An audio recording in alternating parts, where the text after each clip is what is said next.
Blog Talk Radio.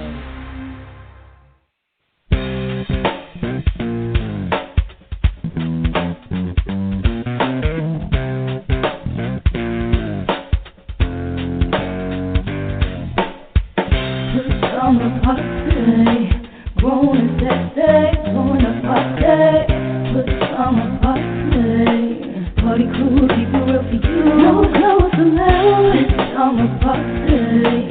Grown and sexy, join the party. Put summer party. Party crew, keep it real for you. No clothes allowed. All right, welcome to another Friday night at Pajama Party. I'm one of your hosts, Poppa DD. I'm here with Ketel. Hello. And Redwine. Bonsoir, darling. Bonsoir. Comment allez-vous? Boy. Je suis Ben Rouge. She's Ben Rouge. Yes, I am Ben Rouge. I'm happy to be okay. here. What does that mean? Macaroni and cheese? It means I am Ben Rouge. Okay. Which means I am red wine. Okay. Sweet Ben Rouge. Yes, darling. Yes. Oui, monsieur. Oui. All right. And she's wearing a tam tonight. Yes, I'm feeling very French tonight. Mm-hmm. How you doing, Ketel? I can't complain at all. I'm trying to deal with this wet weather. That's all. I'm trying to stay above water. Hey, as long as you're above ground, it's a good thing. Yep. What's up, Papa? How you? Not much. You know me. I'm just living the dream. You know what I'm saying? I know what you're saying. All righty. So, it's another Friday night. It's time to get it cracking. Yes, indeed. We got a lot of ground to cover. Gonna get it all in. So, I'm going to turn it over to you, Cal. What you got for us tonight? All right. Might as well get this party started. Gotta go get me a cocktail, but I'll get that in a minute. Okay. All right, we got a hot topic tonight. Jussie Smollett, he is back in the news. Won't be intimidated into paying $130,000 bill. Chicago want him to pay some cash money. Also, Virginia Lieutenant Governor speaks out on sex assault allegations. And man who pretended to be Timothy Pitson lied. Interesting. Our hidden and quitted headlines. Afghan army outfitted in an inexpensive, ineffective camouflage uniform. Also, Motel 6 agrees to pay $12 million to settle a lawsuit. Also, states sue Trump administration over school lunches. And before we quit it, it's a little new segment we got there. Also, what's popping with Poppa DD? He's going to hit us up tonight with some serious stuff going on. Our weird news tonight. 2 men arrested after shooting at each other. Also, judge orders both twins to pay child support. And a man forced to shorten fence gets revenge with a naked mannequin. Okay. I'm just saying, with Redwine, are we arresting kids now? Living for the city with Poppa DD, my Hollywood wrap-up. Our cocktail of the week is the hobnail. Our kiss the list and the last word. So sit back, relax, get your favorite cocktail, and we'll be right back with the hot topic. What time is it? What time is it? What time is it? You know what time it is. Do you have any idea what time it is? What time is it? You know what time it is. It's time for the Friday night Pajama Party Show.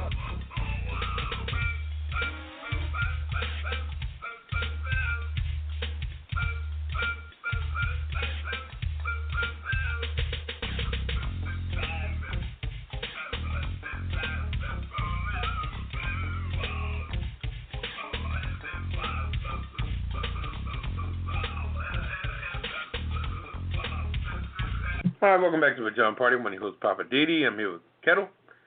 Hello. And Redwine. Bonsoir, darling. Duh. And it's time for the first hot topic. And Poppa DD, You got the first hot topic. What you got for us tonight? Let's see here. Jussie Smollett thing, I tell you. The story that just keeps on giving. Yeah, he said he won't be intimidated into paying $130,000. Okay, now. He's not going for it. Okay, well, anyway, it's a continuing saga of that particular story that Chicago seems to really have a real, some type of obsession with keeping him in the news. And now they got a new mayor who's picking up right where Emmanuel left off. And that don't make no sense, because if I was a new mayor, I wouldn't be worrying about what Emmanuel's trip was. But anyway, Justice Smollett will not be intimidated into paying $130,000, $106.15. How they came up with that damn number, I don't understand that. Okay, to reimburse Chicago for investigating his claim that he was a victim of a hate crime, his attorneys say. Okay, the city demand for payment is meant to harass and perpetuate the whole situation of this particular thing here. The man was acquitted with that particular, not acquitted, but he got misdemeanor treatment for a misdemeanor crime, and they're trying to come back. Emmanuel, who's that had about 900 black folks killed in Southside Chicago during his mayorship. So he got nerve to talk or room to talk about anything when it comes to, somebody getting justice. And the chief of police, who they botched a white cop that killed a young black man that was unarmed, and that case went completely. The cop got acquitted completely. So there was a lot of different things that Chicago really needs to be worried about than getting money from Jussie Smollett. So the city, like I said, the letter was shared with CNN by Chicago's Department of Law, and they went on TV with the whole situation. So city spokesman, a guy named Bill McCarthy, said that Smollett must pay within 7 days to help offset the cost of the investigation into his alleged attack. 7 days they gave him now, okay? All right. The man was made after the prosecutor dropped all the charges against the Empire actor, who was black and gay, and he's been accused of staging the attack on himself to bolster his profile in his career. All right, Smollett missed the deadline on Tuesday, said McCarthy. So the city was drafting a lawsuit against him. All right. Wow. So, like I said, what I don't understand is that all this here is just, it's so overzealous. It's so, they're not used to a black man getting off easy like that. They're used to seeing you, like Bill Cosby, getting let off to jail at, early 80s, like James Brown and Mike Tyson, everybody else black that they can just throw handcuffs on and put in jail like it ain't no thing. You know what I mean? But now that a black man's actually walking, they can't believe it. Yeah, they're losing their Oh my mind. God, how did he do that? But then you got this woman here with this whole college scandal thing. Pretty little Missy from Oh yeah, Full House. From Full House. And the Desperate House. The main one, her and her Mr. Look So Good husband, they paid $500,000 to get a free education of their daughter, who admittedly went on YouTube and said how she hates college, hates school, and the whole nine. Now this girl was, spoon-fed her whole life. So read a book? I gotta read a book. When my mother and father just gave me pictures my whole life. What I need to read? What I'm trying to understand with the Smollett thing, if they sue him, are they saying that either way, even though the case was supposedly dropped and there were no charges stuck to him, they're saying we feel like you need to pay us back for the money we spent for the case? I don't understand that. I mean, has this ever happened before? Do you know of any other cases where somebody, ended up being sued or being requested to pay back some money for the investigation? Nope. No. And Never. I think he's just being ousted because he's a celebrity, and they figured, okay, we're not gonna sugarcoat stuff. We want you to pay us back what we spent time on. But you, like I say again, you can't tell me that it didn't come from the top to take care of this matter. As far as they were saying probably that it was a high-profile case, and somebody from the top said, "Look, take care of this, or deal with this and get this out the news. Let's use our resources, do what we need to do to resolve this case, and let's get it over with." So now you're coming. I think they're coming after the wrong person. So, I've just never heard of it. I mean, maybe it has happened before, but I don't recall hearing a situation where, even if they thought it was fraudulent, I don't recall hearing anybody being requested to pay the city back. right. If y'all expended the money and you think that, it was a fraudulent situation, it is what it is.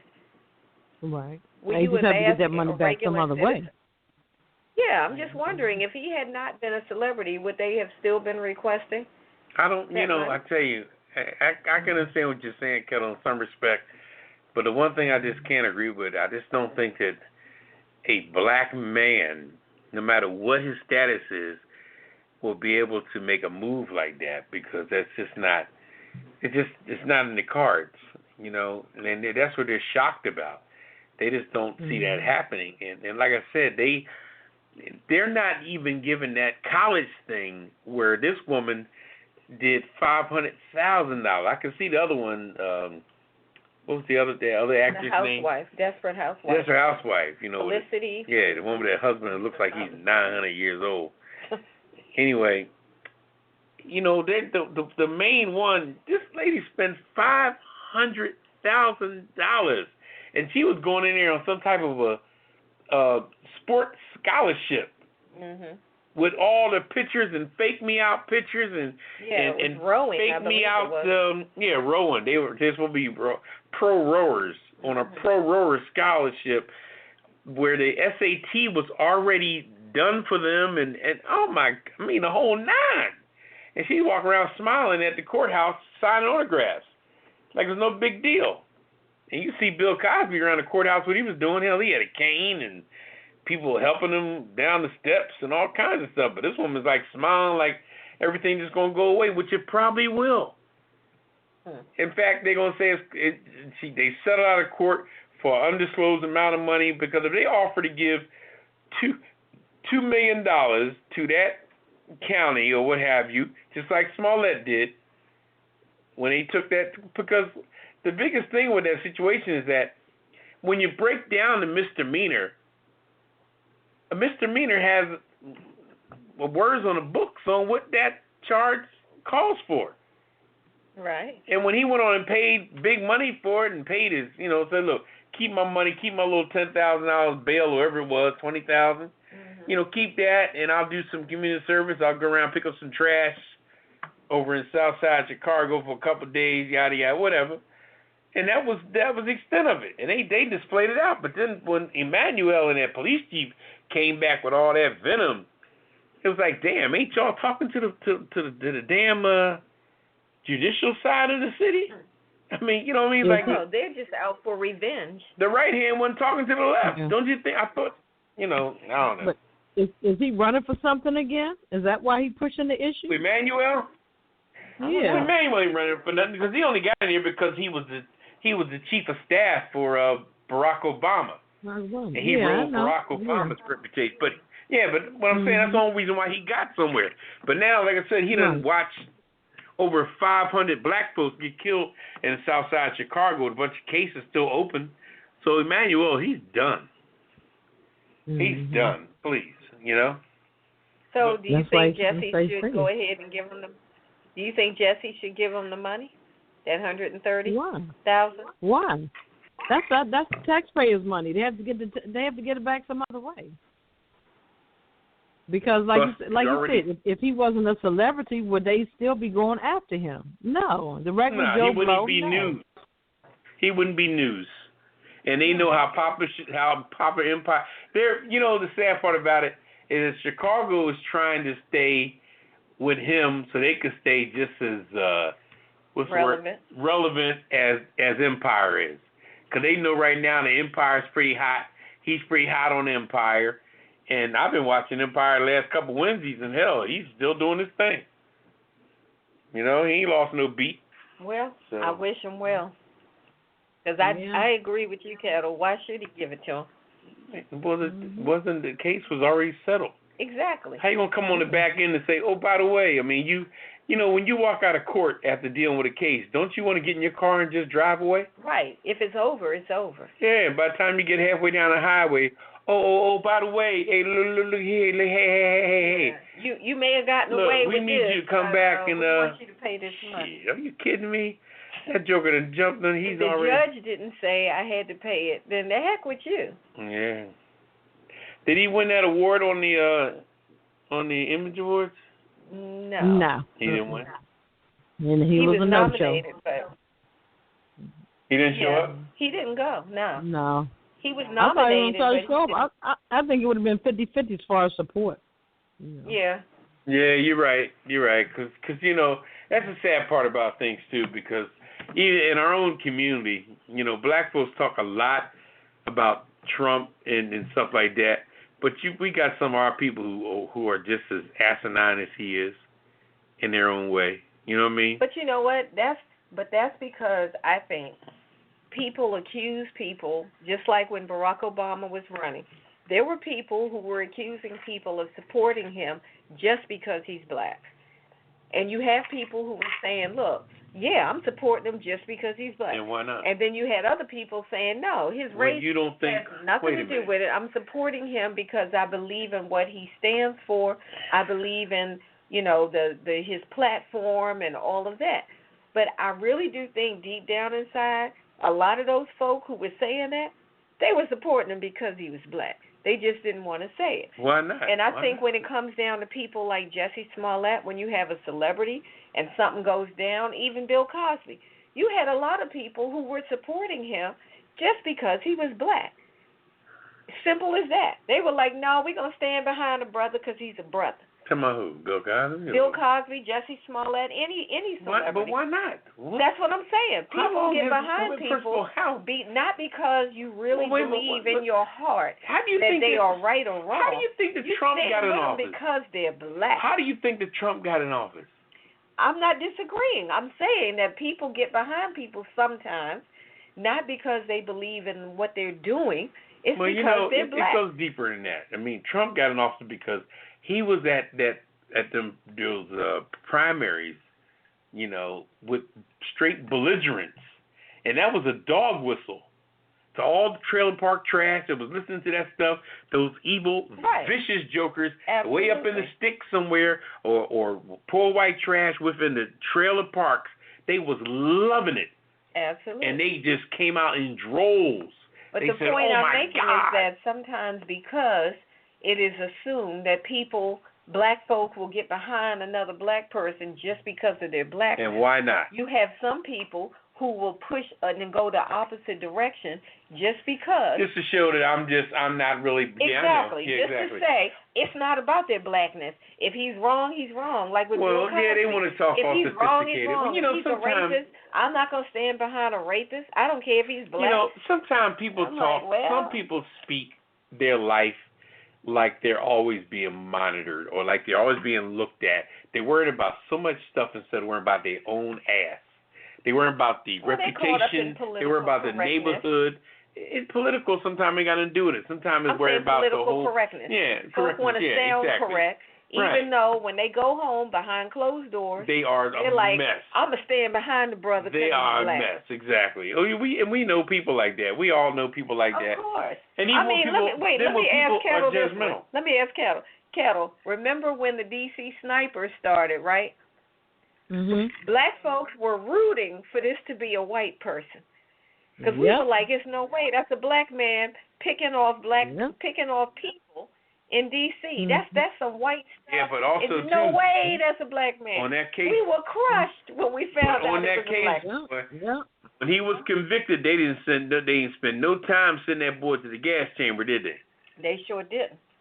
They got rid of him with a quick. That boy was the death penalty, and next you know he was in that room smelling that gas. Absolutely. And that was it. But I'm His just ass saying was that, you know, most of us in the black community were like, that's a white man. And when they finally caught him, we were like, wait a minute, a black man? Come on, brother.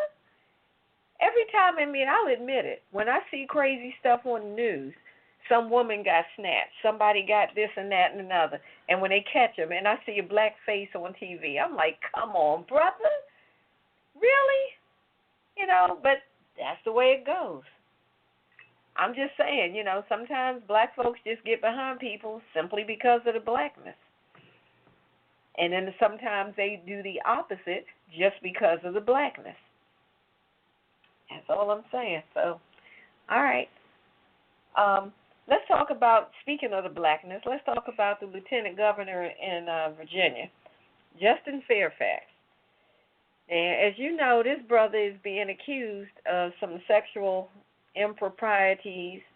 Well, let me just say it. He's being accused of rape and sexual harassment, and I guess that's probably to sum it up. But these two black women who are accusing him were interviewed by my girl Gail.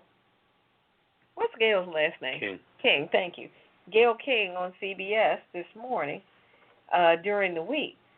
And I saw both of the interviews. They were on there crying and everything, saying this is what happened. Yeah, they cute to tears. That he did this and that. He held me down and all. And I have to say that usually I am very sympathetic to women when you are believable. But I had a hard time believing their story. I wanted to believe them simply because I'm looking at black women saying that a brother did this to you. So I'm listening to them with a believing ear. And then when I listened to what they were saying, I just wasn't believing it. Yeah. Because the story just didn't sound right. Oh, both of them, selectively. Exactly. Neither one of their stories made much sense. Especially the one with the braids. Well, either one of them. The one with the braids. What he's saying is that now he took the lie detector, the polygraph, is that what it's called? He took the polygraph, passed the test on the first time, and said, look, I will make the results. He made the partial results public. He said, I will make all the results from the test public because he's trying to clear his name. He's saying that what they're saying is not true. He's saying that, yes, he did have sex with these women, but he's saying it was consensual. They're calling it rape or something else. One of them is saying rape. Now, he's saying, you know, look, I got a wife, I got kids. This is really, like, hard for me to have my family have to deal with all of this and listen to all of this. But he's saying, I didn't do this stuff. So all I can say is that when I listened to this story, I forgot which one of them it was who said that she was at the convention, the Democratic convention, and that he invited her to go the last day of the convention, said, let's go out, get some fresh air. So she went with him to get fresh air. Then he says, and this is her story, he said, I need to go by my hotel room to get some papers. She went with him. Now, my question was, why did you go up to his hotel room? If he needed to get some papers and your objective was, I'm just stepping out to get some air, why were you going up to a stuffy hotel room? You could have waited for him in the lobby, let him go get his paperwork he needed to get, and then when he came back down, y'all could have kept on going wherever you were going. But she went up to his hotel room, went in his hotel room, and then she claims, I just stood right there by the door. And I'm like, who does that? You're going to go in this man's hotel room, and now you're going to stand by the door like a scared teenager? Yeah, but that's not even the big deal. But, no, let me finish. All right, yeah, so but now you need to she's get to the standing meat there of by it. the door. She says he came over there and kissed her. Gail said, well, was the kiss consensual? She said, yes, it was. Mm-hmm. Okay, now you end up sitting on the bed. Sitting on the bed. Now y'all are still kissing. Laying back on the bed. Right. Now the next thing she says is that all of a sudden she could not feel like she couldn't move her neck. No, but hold it. But you skipped the part. Hold on, She was saying, no, let me wait a minute. This is you what I skipped heard the part. in the interview. No, you skipped the part because she said that they started kissing now, laying down on the bed, and Gail said, "Was that considered?" Yeah, I was kissing. But then I felt some on my neck. Now, first of all, when you laying down on the bed now and you kissing jokers, first of all, his Johnson ain't got hard. Okay. Now, when his Johnson is hard because he feel like he's following through. See, I think that blood goes up into the penis like a barometer, okay? And it's judged by how much you know how you're going to be set free over the next few minutes or the next particular time frame. Okay, now. Let's move it to now you're laying on the bed. Let's finish talking about the barometer. Okay. Okay? Now, when that barometer is going up that blood up into your penis, if the person keeps on doing the and kissing is a strong nucleus when it comes to an erection. It's not even funny. Okay? Right, it's foreplay. Right, truly. And now once that when Gail said that, all right, so you guys were laying on the bed and you were still kissing laying on the bed. Yeah. Was that consensual? I love the interview that Gail gave. Yes. And she said yes. It was. And I was like, you know what? Fuck it. I'm done. All bets is off. Then she said, then I couldn't feel my neck. Now, when she said she couldn't control her neck, there was pressure on her neck. She couldn't move her neck.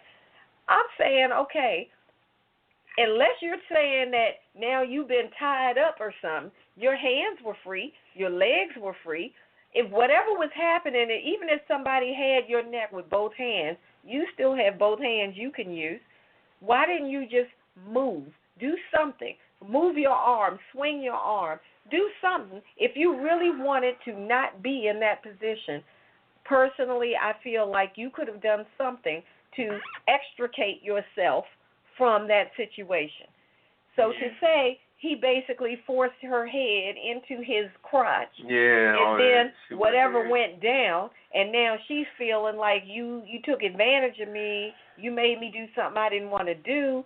I'm trying to understand, how did you get to that point? But that, when you say that that powerful like that, that's something that should have went to the police the very next day. And that's what I'm trying to understand. Why the fuck is this fucking 9 years later? I mean, I'm going to put it to you. Later. Let me just be blunt. If somebody tried to force my head into their lap and you trying to make me put my mouth somewhere where I don't want it to be, either I'm going to use my hands, I'm going to throw up on you, or I'm going to bite you, or I'm going to twist that sucker off. You're not going to make me do something that I'm not trying to do unless you got me at gunpoint. If there's no weapon involved and my life is not threatened, you cannot make me do that. Yeah. You can't. Now, I mean, never having been in that situation, I'm speaking theoretically, but I don't understand it. Yeah, and for her to not have said anything for all these years, and then when it looked like this brother Justin Fairfax, when that whole blackface thing came up, and it looked like he's now going to get the job of becoming the governor of Virginia. Right, that's when everybody now, said, oh, not all him. Of a sudden, all this stuff comes up. And I'm like, now you can't make me believe that you were feeling some kind of way for all these years that you didn't have the heart to speak up. But all of a sudden, when that looked like he's going to get that job as governor, now you got your nerve up. Right. And now you're ready to tell all this stuff that happened all these years ago. Well, then, while we speak on this, you got anything? I don't want to overtalk. Ketel, you got anything to say on this, or? It's just blowing my mind. Like I'm a red wine. Those women are not becoming credible. All right. And then let me say this here. Now let's. Oh, I'm sorry. Go ahead, sweetie. Go ahead. Now, when we switch to the other young lady, I forget her name, but she's the one that had on the red outfit with the dreads. Now, I love Gayle King's interview. She said, okay, well, let's talk about you for a minute. She said, didn't a man have a restraining order against you a few years back for this and that? Oh, yeah. Well, yeah. Ooh. And wasn't there a problem with you with kids as far as the child endangerment thing? She said, yeah, but that has nothing to do with, wait, hold up, bitch. I think that Gayle King wanted to say, well, hold up, bitch. You done had a motherfucker file charges. You done had a trucker file a restraining order against you. You know, traditionally a woman would have a restraining order against a man. But this man had to get her. You had child endangerment on your children that you had to get out of. And the Gail said, well, wouldn't that lean on your credibility? Well, no, that has nothing to do with it. What the fuck it don't mean nothing to do with it? What do you mean it has nothing to do with it? One lady's name is Tyson. The other lady's name is Watson. Yeah, well, Gail King wanted to say, well, nah, honey, you crazy. Okay? And then that's the biggest thing, their character. That's the biggest thing, the credibility, like you said. The one in the red was worse than the other sister. The other sister, she's now a doctor, and she like right damn near white, so she's playing it off with her old situation, trying to keep the doctor thing going on. But the other one's just a regular Joe, you know what I mean?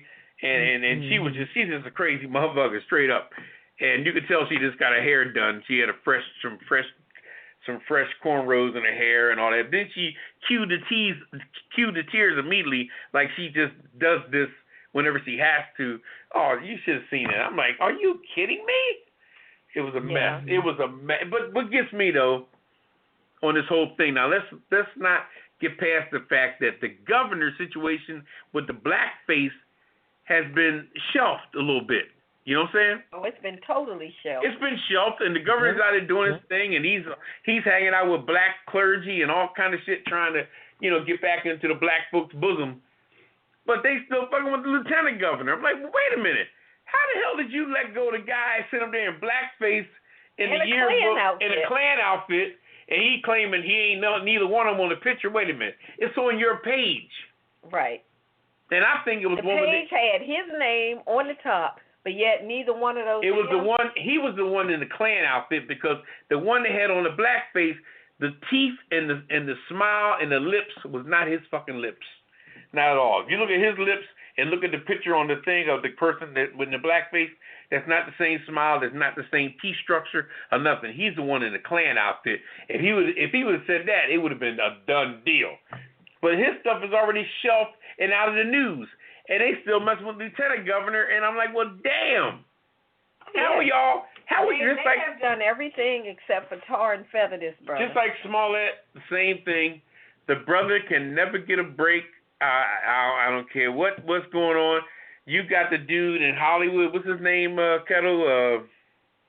Weinstein. Weinstein. This man done got 25 women that said that he been busting moves on him on the casting couch for 20 years. But you got Bill Cosby in jail, and Weinstein ain't even been to trial yet. We ain't heard nothing about a trial, and is he even ever going to go to trial? Come on now. And then even back to the other lady, too, with the college scandal, please. They talk about Smollett more than they talk about that college scandal, and she gave them $500,000 for her little dumbass daughter. Please. You know they pick and choose. Let me shut up. Well, we're going to go to a caller and see what they have to say about it. Caller, welcome to the Pajama Party Show. You are live, and go right ahead with your comment. And how y'all doing? Y'all fired up tonight? Fine, how you? Hey, we're good. Up tonight. Yeah.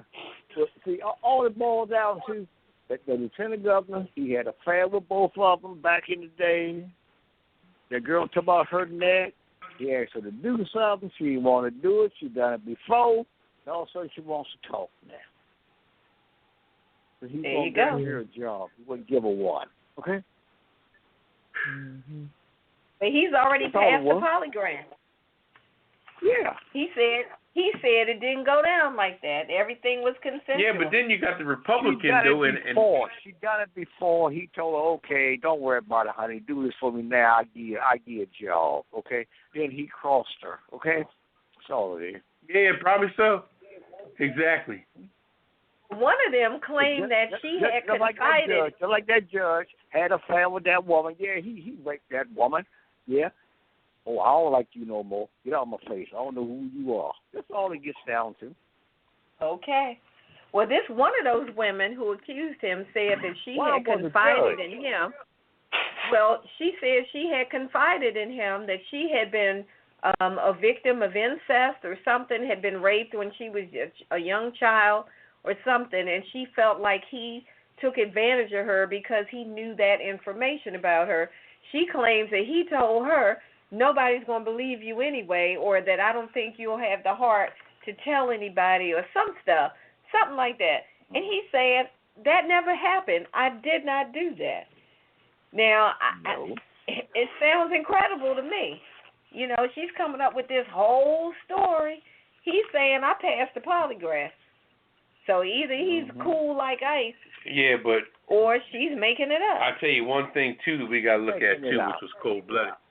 I tell you what, caller, did you hear one of the people in the Richmond legislation, one of the Republicans that's trying to get him ousted out of there?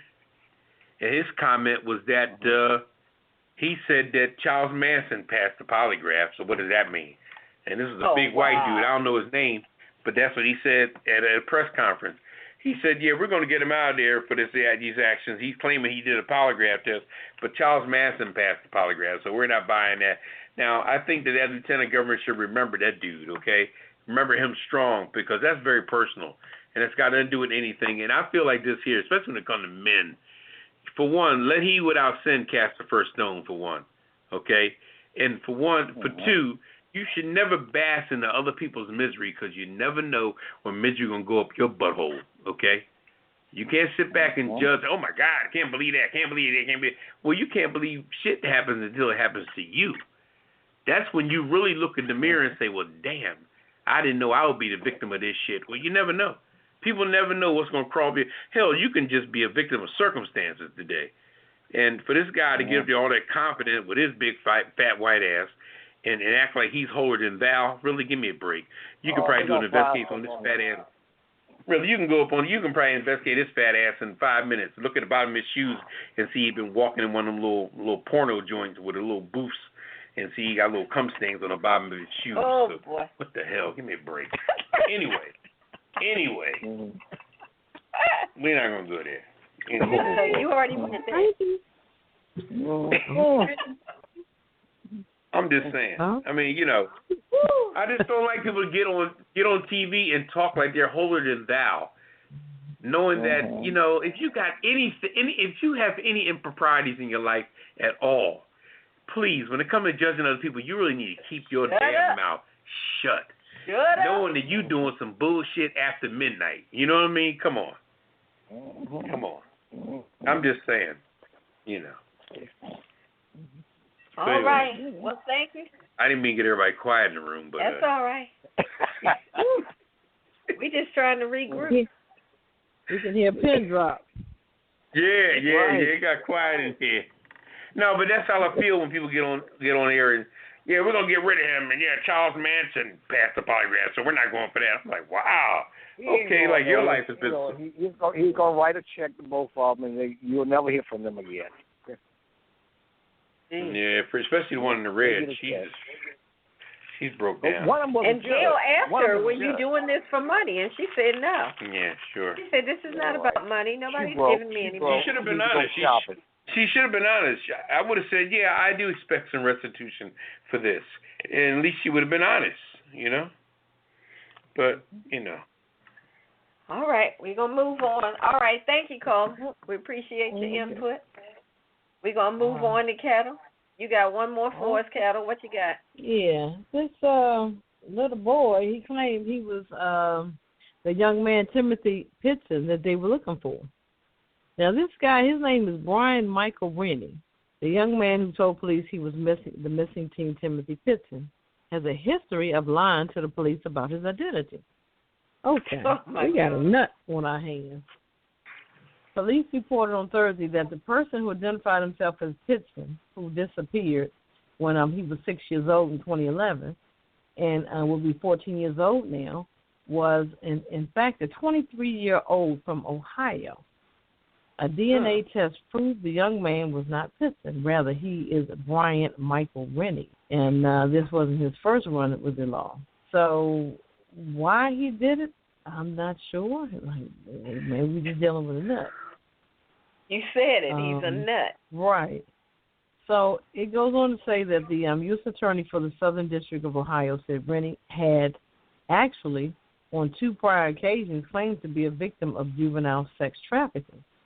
In those cases, which took place in northern Ohio, but the dates of which were not publicly released, Rennie's identity was determined when his fingerprints were tested by authorities. So it goes on to say, in this case, Rennie refused to give his fingerprints to law enforcement, but he did allow them to swab him, which was then used for the DNA. They're going to get you now or later, whatever you give them. So, Yeah.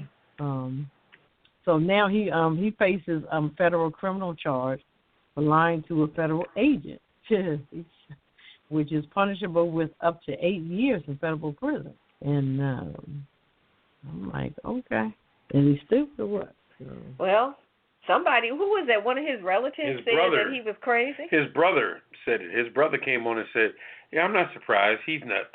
He said he's nuts. But his brother was all need a shave and was dirty and everything else. So he was looking crazy. That whole family was very destitute, to say the least. Mm-hmm. And but how do you propose walking into somebody's family and saying I'm your son, and then perpetrate that? What does he have to gain from it? I don't know. But do you think that the mother was just going to just roll over easy like it was nothing? Oh, that's my son. Oh, my God. All right, let's just get back to what we were doing. Yeah, really?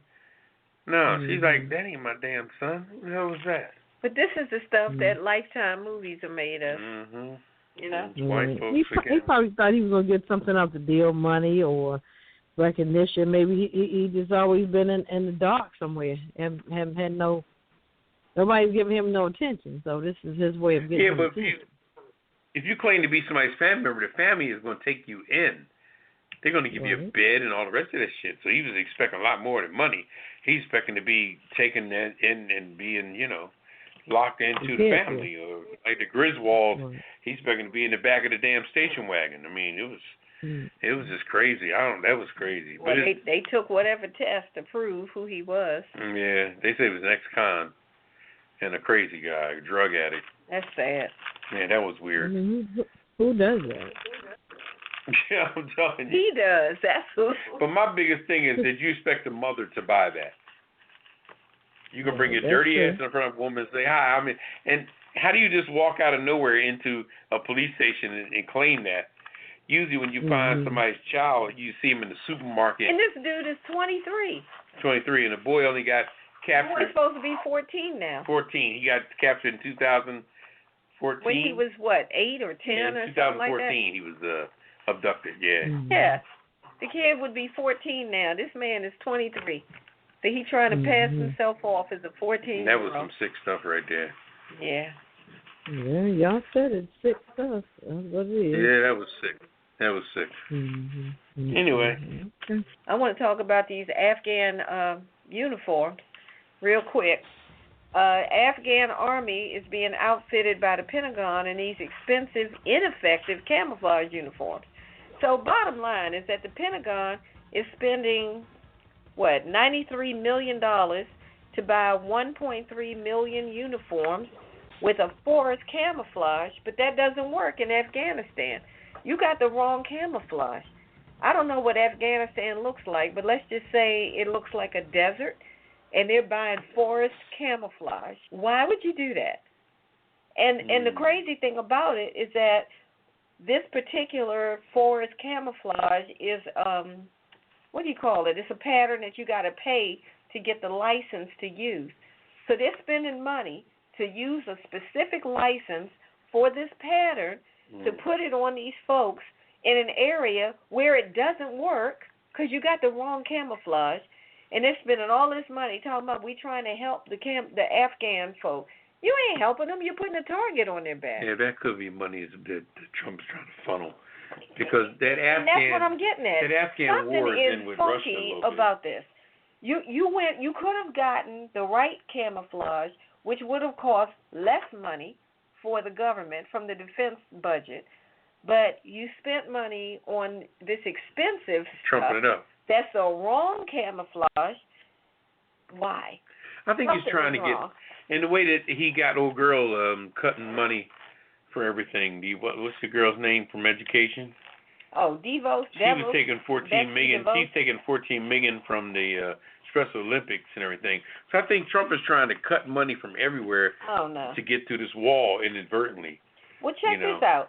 Since 2002, the United States has spent $132 billion to train and equip Afghan security forces. $132 billion. Who are fighting against a Russian army who's Trump's in bed with Putin, and you spending people to fight against. Hell, if you're such friends with Putin, why don't you call the goddamn war off? Since y'all so close, y'all fucking bosom, this is crazy. Bosom buddies. If they got the right camouflage uniforms for the Afghans, they could save $71 million over the next 10 years. But they're trying to get this forest print that's like a proprietary print. You got to pay for the license to use. This is insanity. So definitely something has got to be wrong. Somebody's palm is being greased. Somebody was told, yeah, we're going to give you the contract for this, and we'll do it, push it all the way up. I don't know. Something is funky with that. But anyway, that's all. I'm going to keep it moving. I'm going to go over to you, Papa. What you got? I got Motel 6. I'm so glad somebody came down on their ass. Motel 6, before I even read the story, I remember the story a few years ago where Motel 6 was in with the immigration people, letting them know when illegal people stay in their hotels.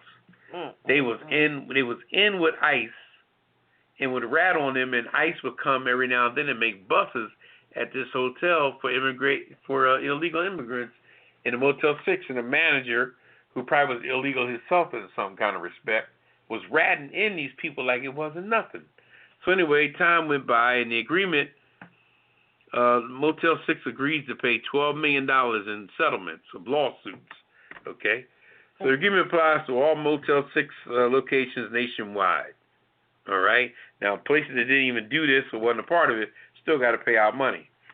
All right? The company also agreed to provide training to employees to protect guest privacy and everything else. All right? In a separate lawsuit filed in Arizona, the company agreed in November to pay up to $7.6 million to Latino guests who said hotel employees shared private information with immigration officials. All right, in Washington State, Ferguson said that Motel 6 gave ICE information on a daily basis about a total of 80,000 guests without a warrant between 2015 and 2017. In one case, a Seattle man who stayed at the Motel 6 near SeaTac was stopped in a parking lot by ICE agents as he wrapped Christmas presents for his 4 children. He was detained and deported several days later, Ferguson said. Okay, the man was a sole provider for his family, and his wife was struggling to support the children while he was deported back over on the other side of the border. In another case, a Vancouver father who had lived in the United States for more than 20 years was detained after staying at a Motel 6 on a trip to pick up supplies for his grocery business. Okay? He also was deported. Now, this man just went to Motel 6 to stay overnight. That's a shame. He got caught up in this thing. He left behind his wife and 6 children when they deported him. All right, so the gentleman Ferguson, he filed a lawsuit in King County Superior Court last year, claiming the company's disclosures violated the state's Consumer Protection Act and a law against discrimination. The company must create an online tool for guests to report incidents where they believe the hotel chain has shared guest information. So I'm so glad that this thing was rectified, because Motel 6 was like, I don't know. They were just a bunch of narcs. Well, only because that? In most cases with a narc, and I found this out during my military days, is that most people that are acting as narcs are usually in a situation they damn self. And somebody cut them a break for their offer to do that, because the military had, I'm not going to say what branch of service I was in, but the military had an area where people were go around there like they're in that particular branch of service, but their main objective is to find people or convince people to buy them some weed or buy them some coke on the base. I'm not going to say. Air Force, Navy, really, come Marine. On. What's the other one? Coast Guard. I cannot disclose that. Come on. I respect the institution too much. Above. Yeah, all the above, yeah. Oh, okay. But it's sad that they got people out here to just walk around and try to entrap people. Yeah, and that Motel 6 thing was it was big, and they were getting people just because they had, a Spanish-speaking language, but they never knew people's situation. And ICE was there just to. So they were just picking out people based on if they signed in and their name looked Spanish. Exactly. They were like, I think you better check this one. That's really. And they would find people that weren't citizens, but you can't just uproot people's lives because you got people here in America now that ain't been citizens for years. Yeah, they've been here for a long time. I mean, look. I'm gonna tell you another thing too. You got people here in America that have a green card and they're Canadian, and they're over here in America. They've been working at a job for 20 years with a visa and or married an American person with a green card or what have you. And then got divorced. So it's just deep. Very deep. We're going to keep it moving. Let's see. What else you got, Ketel? Oh, okay. You finish on the Motel 6? Yeah, I'm finishing. I'm going to put them on the Kiss It list. Yeah, Motel 6 is a done deal. Okay. That sounds good. The state sued Trump administration over school lunches. Now, I think we kind of touched on this last week. But it goes on to say a group of states led by New York is suing the Trump administration over changes it made in school lunch nutrition standards, initially championed by Michelle Obama. Anything to do with Obama, they're trying to erase. 5 states plus the District of Columbia filed a complaint in federal court on Wednesday against Department of Agriculture and Agriculture Secretary Sonny Perdue. The lawsuit argues that the changes to the 2012 school breakfast and lunch standards were rolled back without a required public comment period, and that they go against nutrition requirements put in place by Congress. So they were talking about some of the changes finalized by the Trump administration last year included allowing schools to offer additional milk flavors and curbing the Obama-era regulations on sodium limits. So they were trying to take that out. When the rollbacks were initially announced in 2017, Purdue said the move was not intended to diminish nutritional standards. BS, I don't believe that. So the states involved are New York, California, Illinois, Minnesota, New Mexico, Vermont, and Washington, D.C. Asked the courts to put a hold on the administration's sodium and the whole grain standards. So, this is so if I'm understanding you correctly, they wanted to remove the regulations that would make the food for lunch healthier for the kids. Right. The low sodium and the whole grain products. Right. So now it's like, okay, I can just give my kids anything. I mean, so just keep pumping them with pizza and French fries every day. Right, but it's a vicious cycle. So as they get older, they're gonna have issues, and then they might have to be dependent on the, the government. I mean, I'm sorry, 45 is just ignorant. He just doesn't see certain things. If it has to undo something a prominent president or first lady has done, he's trying to remove all that. And that's sad. Yeah. But see, 45 is a junk food junkie. So he probably feels like, it's nothing wrong with eating burgers and fries and pizza and tacos and all that stuff every day. It's fine. It's beyond that. It has to do with the past president. That's all. It's beyond that. All right. I'm going to put the Trump administration on the Kiss It list for this whole thing. They're on the Kiss It list. All right. Anything else to add to that one? No. Let's just watch this one closely because I'm interested to find out what is going to be the end result. Is the court going to back the states or 45? All right. All right, welcome back to the Pajama Party. I'm one of your hosts, Poppa DD. I'm here with Ketel. Hello. And Redwine. Yeah, bonsoir, darling. Mwah. It's time for What's Poppin'. Hush, Ketel. What's poppin', Poppa DD? Well, the first thing I want to talk about is Strahan. What's that boy's name? Michael Strahan? Michael Strahan. I just happened to look at the news this morning for a minute, and they were talking about what was going on tonight, and he didn't know what the far as he's a football guy, okay? So I guess any other sport is over his head in some respect.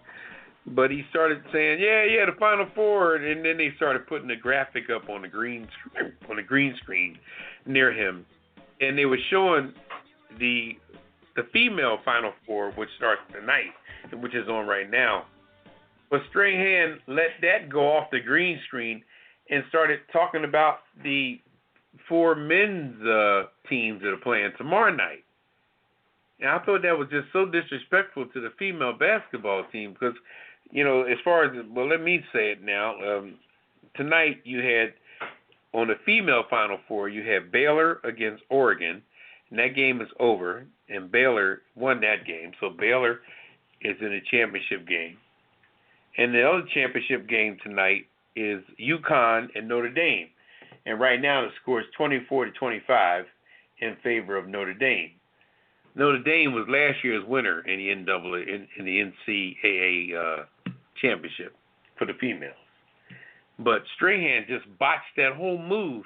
He saw the female teams up there, but for some reason he felt like it wasn't important to announce it, or he just kind of let it go by. And I'm like, well, damn, bruh.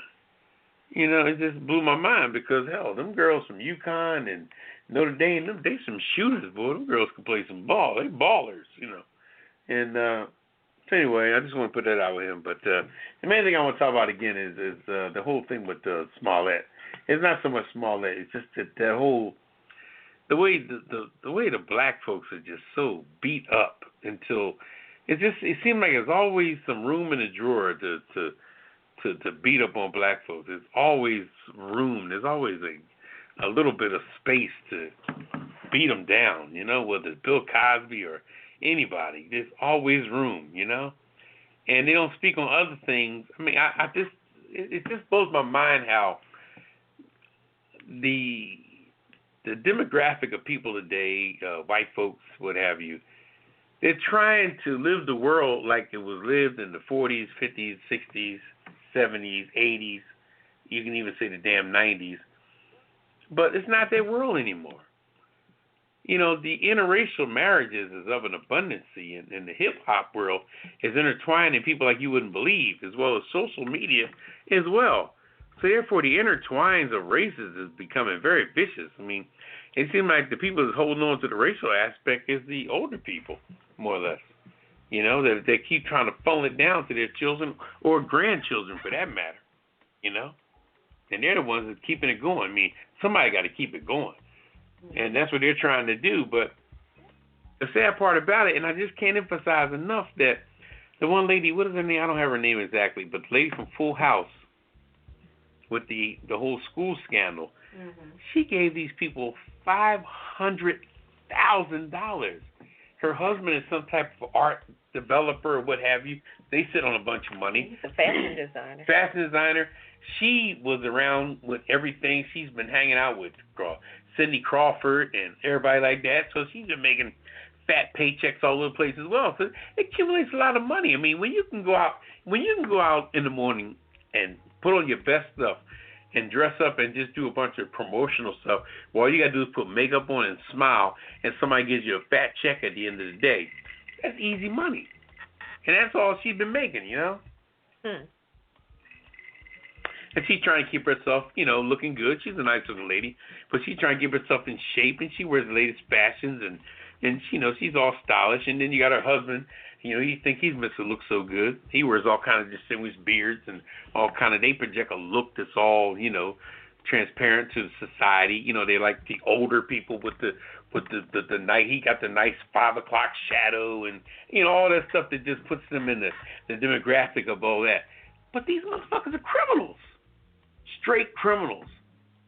You paid $500,000 to have your daughter's SATs done for her. Then you got her in college based on going in on a rower scholarship, and that girl don't know nothing about boating or anything. I mean, it was completely scandalous. But you hear more about Jessie Smollett than you hear about her.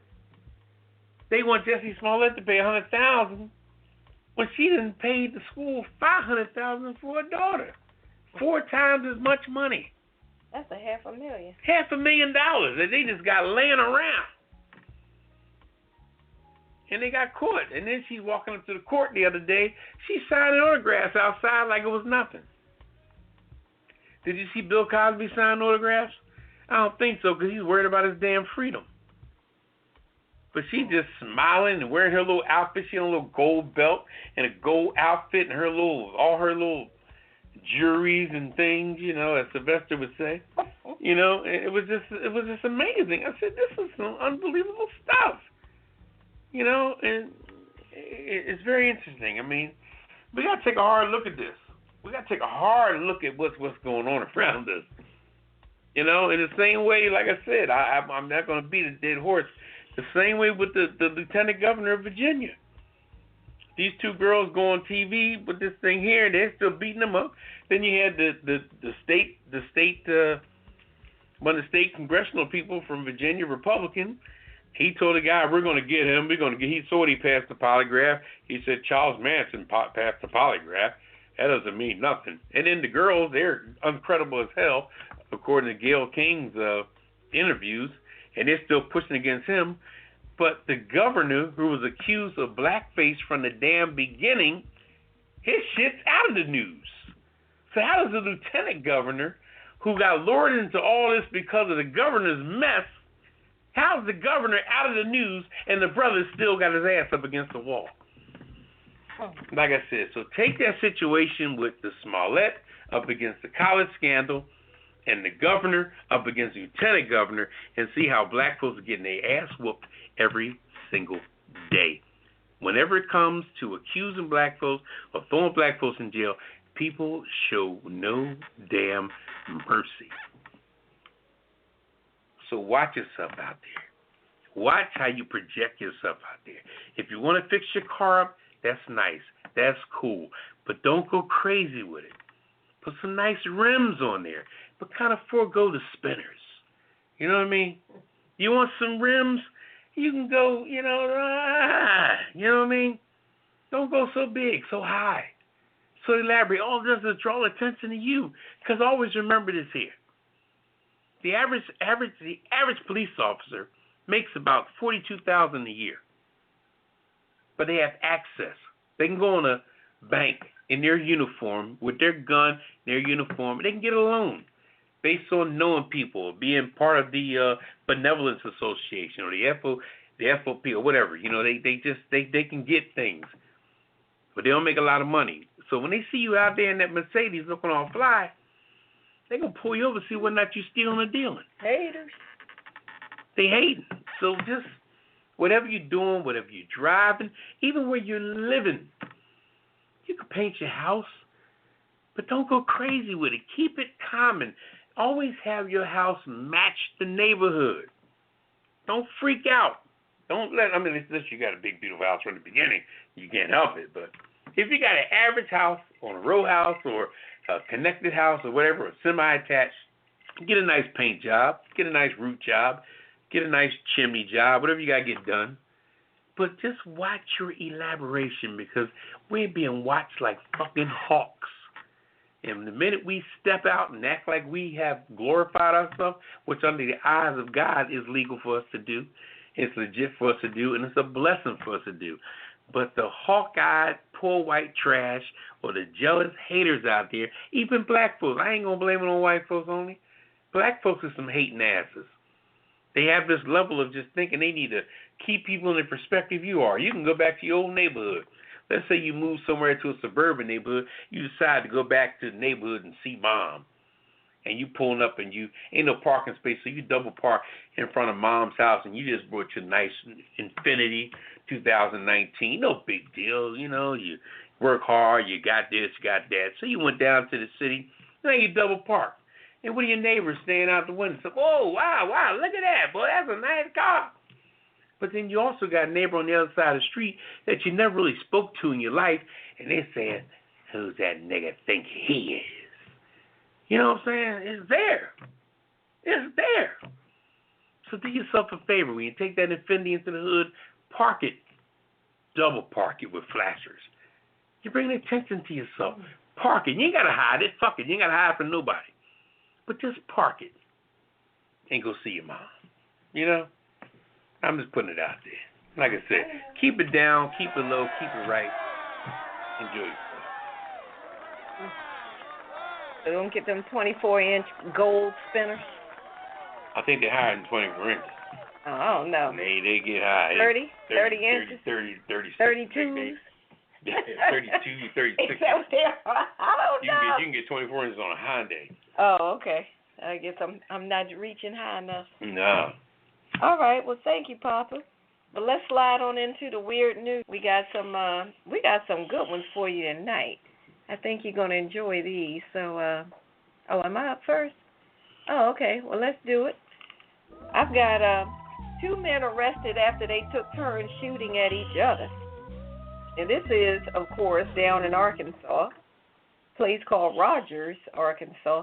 2 Arkansas men have been arrested on suspicion of aggravated assault after police say that they shot each other while taking turns wearing a bulletproof vest. This isn't the first time I've heard of this kind of stuff. These 2 men, 50-year-old men, well, one was 50, one was 36-year-old, was arrested on Monday. The police reports say that the 2 neighbors had been drinking, sitting out on the deck one Sunday, when one guy told the other guy to shoot him with a .22 caliber rifle while he wore a bulletproof vest. And affidavit said the shot left a red mark on the chest of the vest, and the guy was angry because it hurt. So then the other guy put on the vest and told the other dude unload the clip into his back, which caused bruises and serious injuries.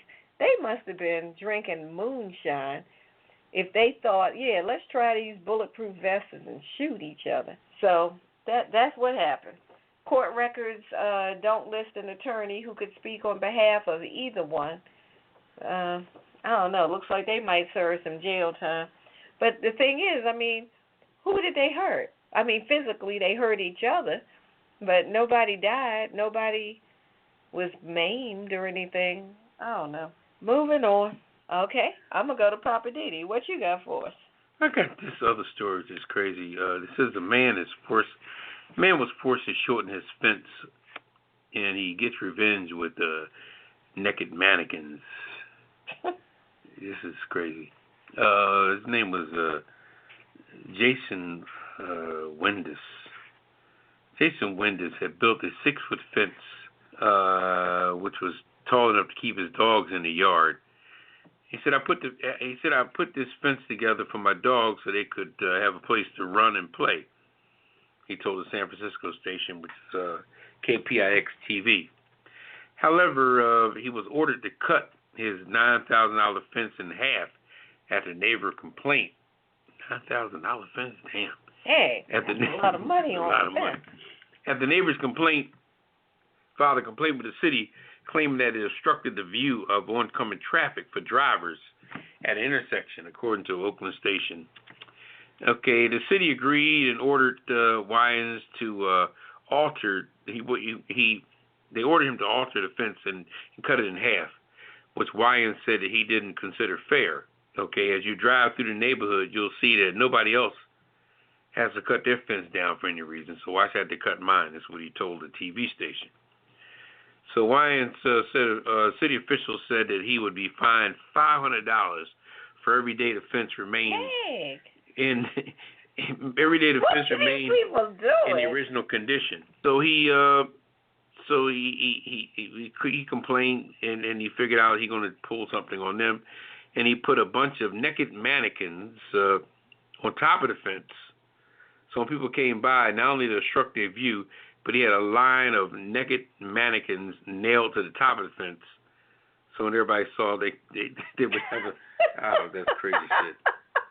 He said, I couldn't bring myself to throw the mannequins away. He said, I was just saving the mannequins for the right occasion. So he was arrested and had to post a $10,000 bail, and he's ordered to get rid of the mannequins and the fence, and oh my God. So wow, shit people do. So he's got naked mannequins nailed on top of the fence. So when people come by, not only would their view be obstructed, but at the top of the fence, they were naked mannequins around them. Boy, the stuff on people's mind. That's on people's minds today. Okay. So. I guess he said I had to cut down my $9,000 fence. I'm going to get some kind of satisfaction. All right. Ketel, are you there? Yeah. All right. Okay. Oh, boy. Crazy. Judge orders both twins to pay child support when neither admits paternity. A pair of identical twins, that's the only disadvantage of being identical, in central Brazil are in double trouble after a judge ordered them both to pay child support for a single baby. One of the twins had a casual fling with the woman who later gave birth to a baby girl. The woman isn't certain which twin is the dad. So Judge Felipe Luis Peruska ordered the brothers identical only as Fabrico and Fernando to take a DNA test. Both tests came back positive. Of course. And neither man would fess up to being the father, likely hoping to avoid paying up. So the judge said the two men were taking away the child's right to know her real dad. He ordered each twin to fork over $60 a month, or 30% of the Brazilian minimum wage toward the child support. So that actually helps the child. She'll be getting twice as much as the kids from a similar economical background.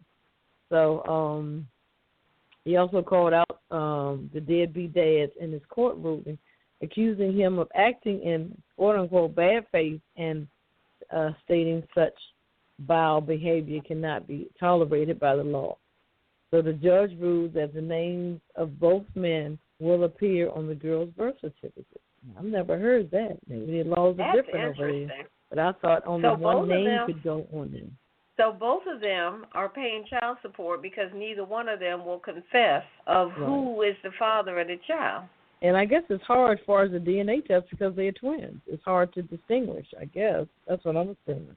Yeah, because I guess their genetics both come back, with the same DNA structure. Right. Wow. Yeah. That I've never heard of. I've never heard of a case like that. So, yeah, I've never heard a judge saying both of y'all going to pay. I guess he said if the real father won't stand up, then both of you will pay. He probably figured by saying that the real one would stand up and say, all right, I don't want my brother to suffer. Yeah, you would think so. So I'll go ahead and pay him. Ain't happening. Nope, ain't happening. Okay. That's wild. I like it. Okay. Yeah. Let's see. Tonight, I'm just saying, I want to go right into that. I want to talk about this arrest situation that happened in D.C., where this 10-year-old boy got handcuffed out in the street. In D.C., broad daylight, they handcuffed a 10-year-old child and put him in the back of the squad car. So, and that happened this week in D.C. 10-year-old black boy was accused of armed robbery and arrested in the streets of D.C. on the 6 o'clock news when I saw it. And now, when I saw it, I asked myself, what are we doing? Are we arresting kids? I'm just saying, it was horrible to watch. Now, they said that this kid held a BB gun on another child and took his cell phone along with several other kids, like a little gang or something. But it was painful to see. Now, they blurred it out on the news as far as the child's face and all, but to see them handcuffing a 10-year-old child like that, it was disturbing to me. Now, they said that this crime happened near Union Station, which is like the main train station, and it's also a metro stop. But the police said that two children stopped, or two or three kids stopped a 10-year-old boy, and that they said it was a 10-year-old and a 13-year-old that were positively identified as taking part in this robbery. But the police say also that they recovered the BB gun and the stolen cell phone, because apparently they took this kid's cell phone at gunpoint with this BB gun. However, the Attorney General, Carl Racine, said in a news conference that was held today that his office reviewed multiple surveillance videos that they looked at the crime, because there were cameras in the area, they looked at the videos and they were certain that this particular 10-year-old boy did not have a role in the armed robbery. This kid was innocent, totally innocent. But yet and still, this child was traumatized by being handcuffed like a criminal and put in the back seat of this police car with all these people onlooking. People were yelling and crying, screaming and whatnot, saying that he should be left alone, etc. And his mother, I can't even imagine what she went through, crying and pleading for her son. I'm just saying, is this what we're doing now? Are we arresting kids? All these people out here gang banging and doing all this crazy stuff, and the police are out here arresting children? It seems to me that the police just rushed to judgment because the kid who said his cell phone was taken identified these kids and said, yep, that was him. He's the one. There was no jury involved or anything. They took the word of a kid and arrested another kid like that in the middle of the street in broad daylight, handcuffed this child. That's not right. They have permanently scarred this kid. And how do you get past that? Do you think an apology is supposed to take care of it? His mother said that this child has been having trouble sleeping. You think? The police are saying now that they acted in accordance to the rules and procedures. But if that's true, then I question the rules and the procedures. They made a spectacle of that child by arresting him and handcuffing him in the street like that. And I can't believe that their procedures dictated that particular course of action. So I'm just saying, if that's what we're doing now, we're arresting kids in the middle of the street without knowing for sure if they're the guilty party, and that's right? No, it's not right. These children don't deserve to be mentally and emotionally damaged like that. Who's going to help them when they need therapy as a result of this kind of stuff? Is the city going to pay for it? I doubt it. That's all I'm saying. This is Redwine. I'm just saying. Are we arresting kids prematurely? Is that really what we're doing? I say it shouldn't be what we're doing. I have a problem with it. And I think anybody with a conscience would have a problem with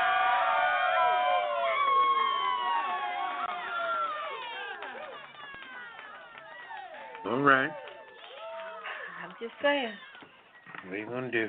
Stuff's off the chain. Living for the city. What's going on in the city, Papa? Well, what you said, it was deep. I saw it on the news in the D.C. area there, and it was amazing how it was disgusting. 2 white cops that was escorting that black kid into the back of that car, too. Disgusting. So we won't even go there. But you won't see up in Montgomery County or all around there. And no, because if they do areas. it won't be on the news. But anyway, I'll shut up. I think people of another area, a suburban area, that little kid being pulled out of his cell phone and called the right people. And, you know, I guess sometimes I feel that the reason why blacks are so harassed, because I think the average cop or whatever feels that black people aren't connected to nothing. You know, Trump made it very evident when he said, vote for me, what else would he have to lose? You know, like we were sitting on nothing. Like, you know, what you guys are just out there. What do you have to lose? Now, here we done united around Barack Obama for 8 damn years, and you got nerve to think somebody needs your ass? Are you fucking kidding me? You know, so that's what really gets me, how this man, his ego. But, you know, and we can speak on him because I'm not going to speak on him per se, but let's just speak on where he is in his life, his age and everything else, his health. I'm not wishing no bad luck on him, but despite him trying to be arrogant, I know that deep down inside, Trump really wishes we'll call him 45. We won't even say his name like that. I'm not going to disgrace his name. His name probably is a part of maybe somebody in his family that was actually a nice person.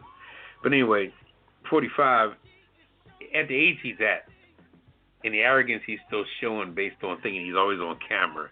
And if you look at his demeanor when he goes and he does some of these little benefits, and he goes to these key places, whether it be Michigan and red states that he won big time, and this is where he does his rally points. He gets out there and he's almost like a Steve Harvey or you know, like a great comedian, and he pulls out all the stock. He sweats different. He carries on different. He talks with he talks like he's just a person that's just out there as an evangelist behind a private particular situation. It has nothing to do with him being the president of the whole United States. Everything from Maine to Oregon, from California back to Florida. You know what I mean? Everybody in that whole scope is watching you in that four-corner aspect they call United States. And you're in Michigan talking like a buffoon and getting away with it. Because all the surrounding factors, the Fox News and everything else, is the in-between stuff, and the politicians and everybody are just catching them just like a big old safety net. And it's accepted, but like I said, let's get back on this situation. Now, here's a man that's, what is he, 72, something like that? So even if he does get reelected, after 4 years, there's nothing you can do. After 4 years, you got to go. Good, bad, or ugly. You know, Barack had to go. People probably voted for him for another damn 4 years if they could. Okay? 8 years, yeah. 4 to start. But anyway, after 4 years, if he has to go after that, then what are you going to become? What are you at that point? Because you have no voice, and if somebody comes in after you to have some validity, and then you'll be 4 years older. And once you get 76, 78 years old, you know, when it comes to men, man, you start messing with that prostate, you know, and all them little male issues you got, you know what I mean? Can't hold your piss for 5 minutes. You know what I'm saying? All these things that come on to an older man. So you can act like you fancy and you got all this young vibrance, but, you know, Father Time is undefeated when it comes to growing old. And I think, too, with his aggressiveness, I would think that going forward with his age, and I wish he lives to be 150, I'm not wishing no untimely things on him. But I think that as he gets older, he should be grooming someone else with his particular attitude that can be accepted to roll like him. Because I think that once he stops barking like that, I don't think anybody else in their family is going to have that kind of bark. I don't think they really have that kind of validity to have that kind of bark. I don't think they will stand for anything, you know, whether it be Donald Trump Jr. I mean, look at the players now. Where's his daughter? She's hiding behind a little bullshit job in the White House, you know. Her husband, he's buying a property where like he's some kind of connoisseur. He's on the tail end of his own father. Father went to jail for a bunch of crap. Who went to jail according to he was busted by the New Jersey prosecutor, which is Chris Christie. That's why they didn't give Chris Christie no job, because Chris Christie threw Donald Trump's daughter's husband in jail, threw her father-in-law in jail. So it's so deep, and like old folks say, you know, and this too will come to pass. It really will. And I think that the world will really begin to understand the mess. You ever see a fire at night, you know, of a house? And then when the sun rises on a new day, take a look at that fire or that house and everything that happened at night. It was a big fire, and you had 20 fire trucks out there and police and Red Cross and everybody, and it went on between 2 o'clock and 4 o'clock in the morning. But then by 10, 11 o'clock that next day, you look and see the damage that was done, the remnants that was done, the backdraft of everything that happened. And I think this was going to happen when Trump gets out of office. The next person will come in here and say, damn, this place is a mess. This White House has been flipped. I think he just takes everything that Barack had or stood for and just flipped it. Instead of coming in with your own ideals, don't you think when you go to a job, a new job, the first thing you want to do is represent yourself? You want to bring your own ideals in there and bring other things in? But no, this man just came in kicking over combs. Instead of you abiding by the orange combs on the highway, you get out your car and you just start kicking them over. Now he went in the White House and changed the website, changed the whole everything, anything that Michelle Obama did. I'm surprised he didn't walk out to Michelle Obama's garden and just walked over top of the damn tomatoes. You know, he didn't give a damn about anything that the Obamas left up in that joint. That place is totally, he remodeled certain areas and did this and, you know, probably put his little gaudy stuff like he had in his hotel in Atlantic City, all his gold drapes. But the sad part about it, them big old gold drapes he had, and I stayed in a couple of hotels in Atlantic City. If you look on top of all that gaudy drapery, the dust up there was like an inch thick because the cleaners couldn't get up there. And, cleaners don't really clean, hotel rooms to the fullest anyway. You look around the edges, pull the dresser out of the way to get something from behind it, and you see 9 pounds of dust. Everybody's seen that in the hotel, right? You go pull the end table out, and you say, damn. And they run the vacuum across the floor and what have you. But long story short, this is a short-lived situation. If we can deal with this storm now, hopefully this thing will pass, and hopefully things will get back into some kind of perspective. But the one thing that I do have to honor Barack for is that he just kept the place at a normal kill. He made his, whatever he did his mistakes, whatever he did, he's not perfect. And a lot of people didn't agree with the things he done. But he kept the world at a common state, at a breathable notion. But this thing we're going through now is pretty deep, so just be careful. All right, Papa. That's all I got to say about that. All right, appreciate you. All right, welcome back to Pajama Party 1 Hills Poppa DD. I'm here with Ketel. Yo. And Redwine. I'm sorry, darling. Oh, hello, Ketel. All right, it's time for the Hollywood wrap-up. Yes, hello. Girl, what you drinking? Okay, it's time for the Hollywood wrap-up. I'm drinking some good stuff. I'm going to get into some movies, but I'm going to talk about a little tidbit. Get into some movies. The latest movie out, well, I did go see Us. It was very interesting. That's the one with Jordan Peele. 1 to 10, it was like a 6.5. I'll give him that, but it was just strange. I just didn't get with the concept. I didn't understand what he was trying to reach. So you guys have to judge your own, analyze it your own way. We got 2 movies that are coming back. Or Shazam. I've never seen Shazam in the movies. It's always been like a TV series. You guys remember Shazam out there? Superhero. So that's coming back. It stars Zachary Levi and Digimon Funso. Oh, he's in there. Interesting. Haven't seen him for a while. If you guys don't know who that is, that's the guy that married Russell Simmons' ex-wife. So that should be interesting. Shazam. Also, Stephen King is back in Pet Sematary. Oh, wow. Pet Sematary is back. If you guys haven't seen the original one, I guess watch the original one. If you can get to the second one, you might be too scared to watch the second one. But the first one was a scare, and so is this one, Pet Sematary, Stephen King. About the pets, die and then they come back, and okay, a whole nother. He created his own genre. Pet Sematary is out. Also, I think I want to check this one out called The Best of Enemies with Taraji P. Henson, and the gentleman's name is Sam Rockwell. It's a true story. Civil rights activist Ann Atwater. She faces off against C.P. Ellis.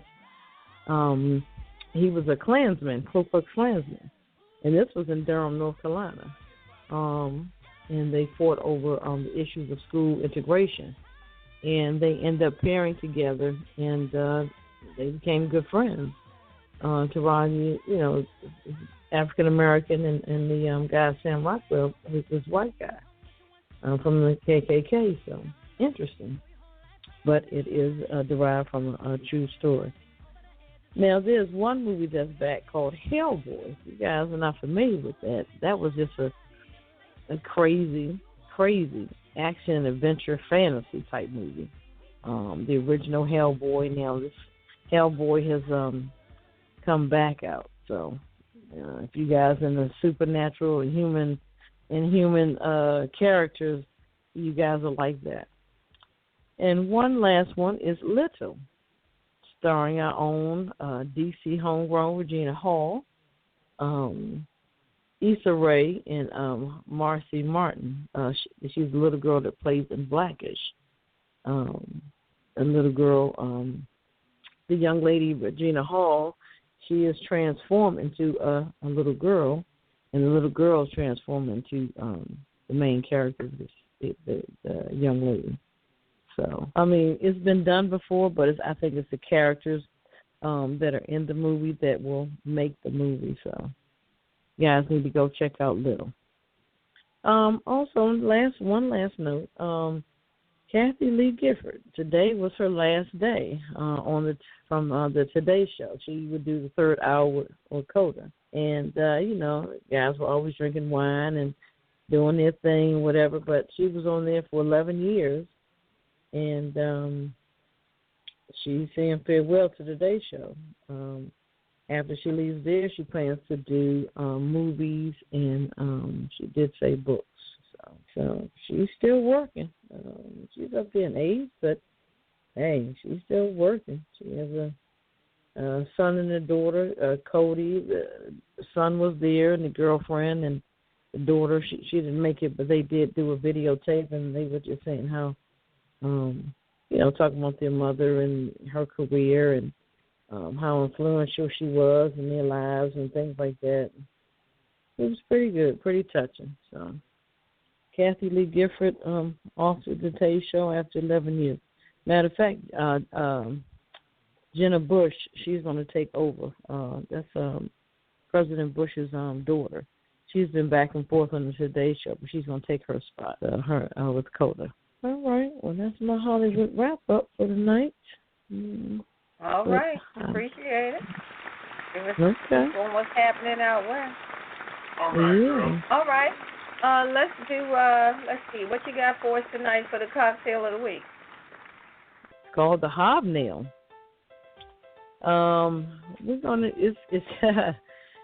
It includes 1.5 ounces of pig's nose blended scotch. Never heard of it, but sounds interesting.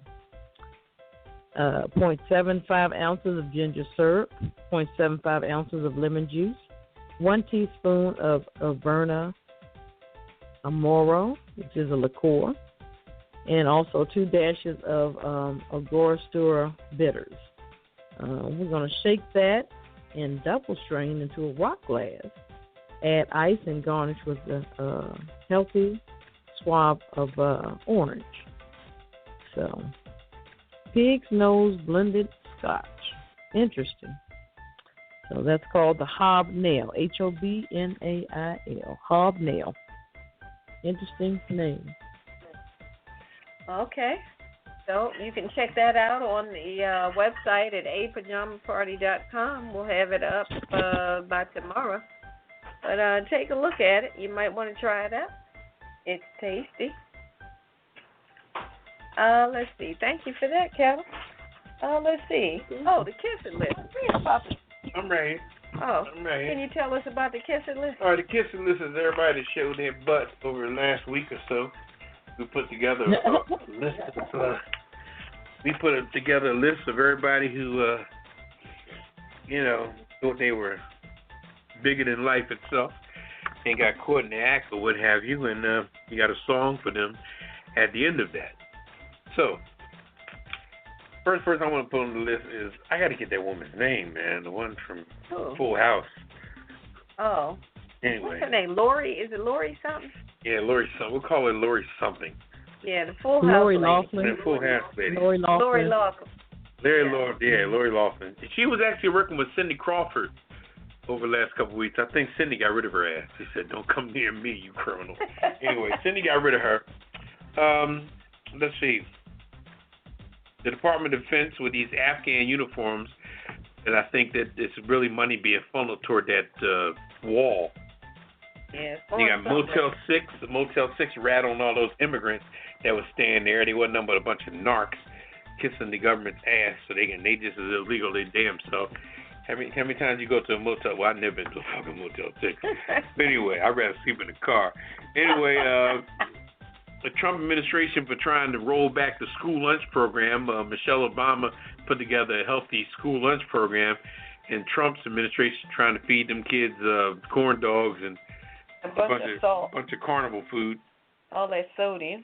Like I said, the college scammers. Yeah, all of them. The cops in D.C., they arrested a 10-year-old boy. That was innocent. Yeah, it was innocent. He wasn't even in the whole situation. The kid just pointed him out. Let's go Strahan for forgetting about the females tonight.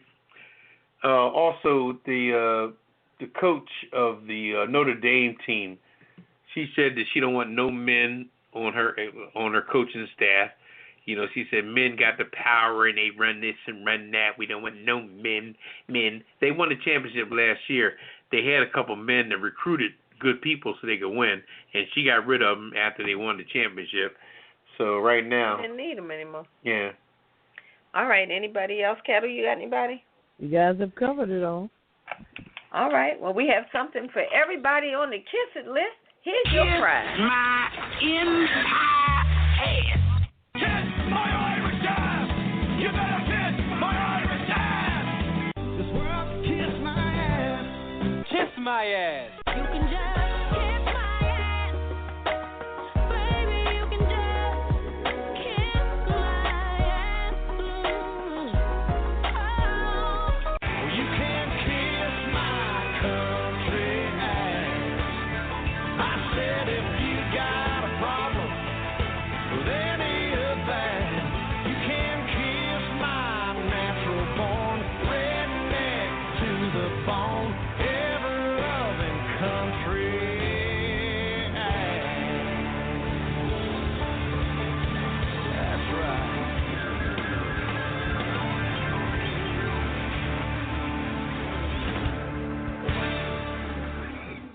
It's time for the last word. What's your last word tonight, Pop? My last word is supposed to have a good weekend this weekend, weather-wise. Hope everybody is in perspective. Want to send a shout out to my man David in Philadelphia. Hope your help is on him, man. I'm going to get up here this weekend and check you out. David.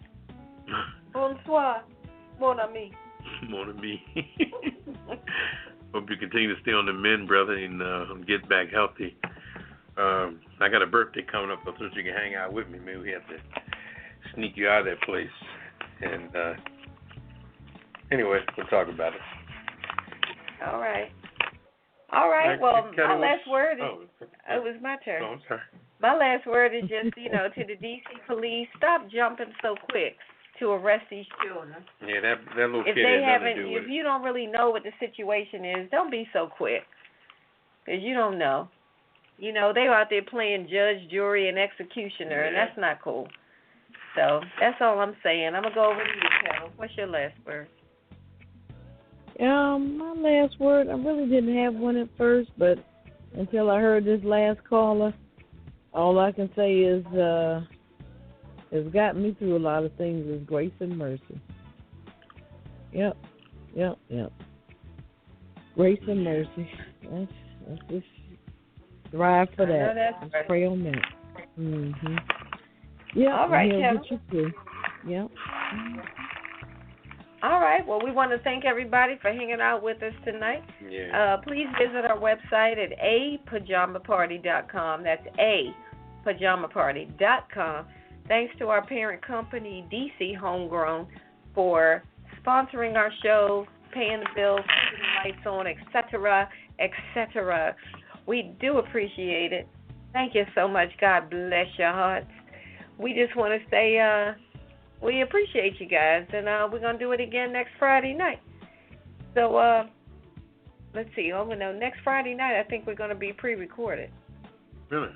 Yeah, I believe so. Next Friday night. Yeah, I believe next. Oh, no, we're not. We're good. Never mind. I'm tripping. We'll be here next Friday night. Do it all again. I'm getting ahead of myself. Got a couple of big birthdays coming up.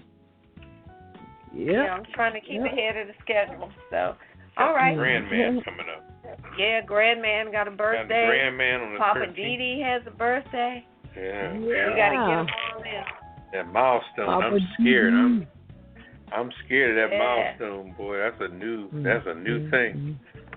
So we're getting ready to get that in order. But in the meantime, like I said, check us out on apajamaparty.com. We love you. Thank you for your support. Thank you for hanging with us. Thank you. Just thank you for being you.